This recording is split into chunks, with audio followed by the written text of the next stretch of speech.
پیغمبر اکرم کی جو روایت آپ کی خدمت میں وعلیکم السلام ورحمۃ اللہ جو میں نے پیش کی، آپ فرماتے ہیں من غلبت علیہ الغفلہ ماتا قلبو، جس پہ غفلت غالب آ جائے اس کا قلب، اس کا دل مردہ ہو جاتا ہے، مر جاتا ہے۔ اچھا اگر دل مردہ ہو جائے باقی رہتا کیا ہے؟ یہ دل مردہ ہونے کی وجہ سے ہم سستی کا گرفتار ہو جاتے ہیں، سست ہو جاتے ہیں، اعمال میں وہ بھرپور جو کردار ادا کرنا ہے نہیں کر پاتے۔ سستی کی وجہ کیا ہے؟ دل قلب۔ اور سستی کیوں ہوتی ہے؟ دل کیوں مردہ ہوتا ہے؟ غفلت غالب آ جاتی ہے۔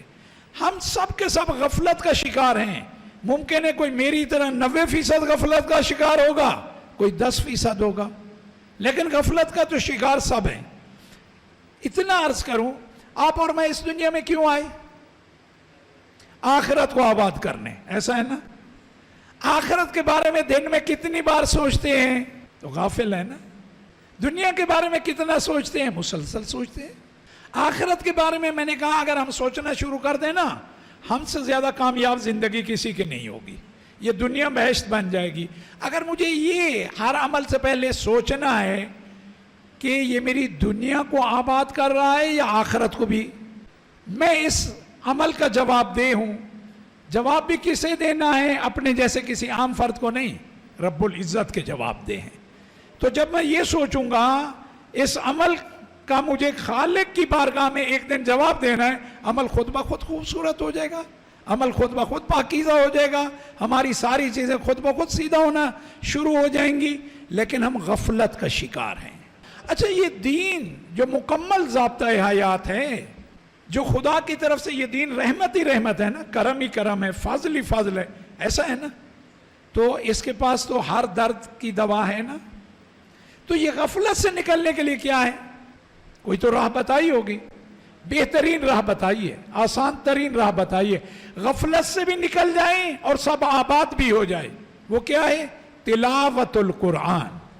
آپ نے فرمایا یہ دل مردہ ہو جاتے ہیں، کہا ما جلاؤہا یا رسول اللہ، یا رسول اللہ جب مردہ ہو جاتے ہیں ان کو پھر ویسے روشن براق کرنے کے لیے کیا چیز؟ کا تلاوت القرآن، قرآن کی تلاوت۔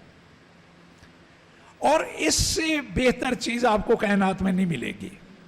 فضل القرآن علی سائر الکلام کفضل اللہ علی خلقہ۔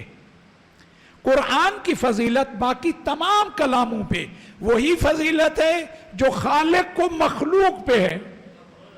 خالق و مخلوق کا کوئی آپس میں ہے مقابلہ؟ اس کلام کا بھی کوئی مقابلہ نہیں۔ اب دیکھیں رب العزت کی عطا کتنا ہے۔ کہا تم میں سے جو بھی اللہ رب العزت کی خوشنودی کے لیے سورہ یاسین کی تلاوت کرے گا، کس کی خوشنودی؟ اللہ رب العزت۔ سورہ یاسین کی ایک بار تلاوت کرے گا، اللہ رب العزت اس کے نام اعمال میں 12 ختم قرآن کا ثواب لکھ دے گا۔ کتنے ختم قرآن؟ کتنا وقت لگتا ہے اگر کرنا شروع کریں تو؟ یہ روایات یہی ہیں کہ نعمت آ رہی ہو، کفران نعمت کرو اور تم سے دور چلی جائے۔ خدا نے آپ کے لیے، میرے لیے، سب کے لیے یہ فیصلہ کر دیا، جو بھی میری خوشنودی کے لیے سورہ یاسین کی تلاوت کرے گا ایک بار، میں اسے 12 ختم قرآن کا ثواب عطا کروں گا۔ اچھا عطا اس سے بھی بڑھ کر ہے، کہا اس کے علاوہ اس کے نامہ اعمال میں 20 حج کا ثواب لکھ دیا جائے گا۔ حج پہ کتنا خرچ ہوتا ہے؟ کتنا؟ بہت پرانی بات کر رہے ہیں آپ۔ بہرحال اتنا خرچ بھی ہوتا ہے، وقت بھی صرف ہوتا ہے، انسان کو جا کے بالآخر طواف کرنا ہے، صحیح کرنی ہے، باقی عبادات انجام دینی ہے، نمازیں پڑھنی ہیں، مینا جانا ہے، عرفات جانا ہے، یہ ساری دشواریوں کے بعد ایک حج، اتنا مال، اتنا وقت لگانے کے بعد، اور سورہ یاسین کی اللہ کی خوشنودی کے لیے ایک دفعہ اگر تلاوت کر لی تو 20 حج کا ثواب نامہ اعمال میں لکھ دیا جائے گا۔ آپ کے اور میرے آقا مولا امام جعفر صادق علیہ السلام اللہم صلی علی محمد فرماتے ہیں جو اس سورہ کی تلاوت صبح میں کرے گا، دن کے وقت کرے گا، اللہ رب العزت رات تک اس کی حفاظت فرمائے گا۔ آپ کو اور مجھے حفاظت کی ضرورت رہتی ہے یا نہیں رہتی ہے نا؟ جن کے پاس جتنا ہو تو پھر اسی حساب سے گارڈ، اسی حساب سے بلٹ پروف گاڑی، اسی اعتبار سے اس کا آنا جانا، ایسا ہے نا؟ وہ حفاظت ضرور ہے، لیکن جو خدا حفاظت کرے گا اس جیسی نہیں ہو سکتی۔ رب العزت کا فرمان ہے کہ رات تک پورا دن اس کی حفاظت بھی ہوگی، اور اللہ رب العزت فرماتے ہیں میں اس کو روزی بھی عطا کروں گا، رزق بھی عطا کروں گا۔ ہم کتنا کہتے ہیں کہ بلا کام شروع کر رہے ہیں، آج کل مندہ ہے، دعا کریں کچھ اچھا ہو جائے۔ دعا ضرور کرائیں، وہ بھی ضرور کرائیں، لیکن اس سورہ یاسین کی صبح صبح تلاوت کر لیں، اللہ آپ پہ اپنی رزق و روزی کے دروازے ویسے ہی کھول دے گا۔ اور آپ فرماتے ہیں جو رات کے وقت سونے سے پہلے اس کی تلاوت کرے گا، اللہ رب العزت 10,000 فرشتے مقرر کرے گا۔ کتنے؟ 10,000، جو آفات، بلیات اور شیاطین سے صبح بیدار ہونے تک اس کی حفاظت کریں گے۔ یہ 10,000 فرشتے جو اللہ رب العزت معمور کر رہا ہے، اس کا مطلب رات میں خطرہ کچھ زیادہ ہے، اور اس سے بچنے کا بہترین اہتمام کر دیا ہے۔ اور کہا جو قبرستان میں جا کے اس کی تلاوت کرے گا، اللہ رب العزت وہاں جتنے بھی مدفون ہیں، جتنوں کی بھی قبریں ہیں، ان کے عذاب میں کمی کر دے گا، اور ان کی تعداد کے مطابق، اس قبرستان میں جتنے بھی مدفون ہیں ان کی تعداد کے مطابق اس تلاوت کرنے والے کو نیکیاں عطا کرے گا۔ یہ تو ہو گیا اللہ رب العزت کی طرف سے۔ خود سورہ یاسین اپنے تلاوت کرنے والوں کو دنیا و آخرت کی بھلائیاں عطا کرے گی، آفات و بلیات سے محفوظ رکھے گی، روز قیامت شفاعت کرے گی۔ ایسا پیکج ہے کہاں؟ اور اس کے بعد بھی سستی ہو۔ اس غفلت کا نتیجہ کیا ہے سن لیں۔ پیغمبر اکرم حضرت محمد صلی اللہ علیہ وآلہ وسلم فرماتے ہیں جو بھی جس گھر میں بھی قرآن کی تلاوت ہونا ختم ہو جاتی ہے یا تلاوت سرے سے ہوتی ہی نہیں ہے، 3 بلائیں اور مصیبتیں اس گھر کو گھیر لیتی ہیں۔ رسول اللہ کہہ رہے ہیں سید الصادقین، جن کی بات رب العزت کی بات ہے، جن کی بات میں کوئی جھول نہیں ہے، جو کہہ رہے ہیں وہی حق ہے اور وہی سچ ہے۔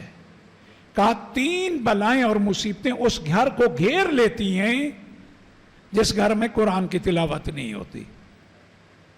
پہلی مصیبت، برکت کم ہو جاتی ہے۔ اس موقع پہ میں ہمیشہ عرض کرتا ہوں، کہا برکت کم ہو جاتی ہے۔ ممکن ہے مال فرعون سے بھی زیادہ ہو، مال کا زیادہ ہونا اور ہے، بابرکت ہونا اور ہے۔ نمرود کے پاس مال بہت زیادہ تھا، بابرکت نہیں تھا۔ بابرکت مال وہ ہے جس کے ذریعے آپ حج کریں، کربلا جائیں،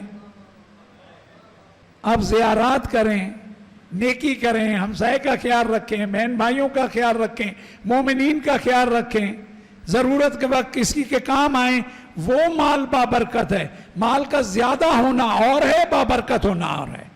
کہا جن گھروں میں قرآن کی تلاوت نہیں ہوتی وہاں سے برکت اٹھا لی جاتی ہے، پھر مال تو بڑھتا رہتا ہے، برکت نہیں ہوتی۔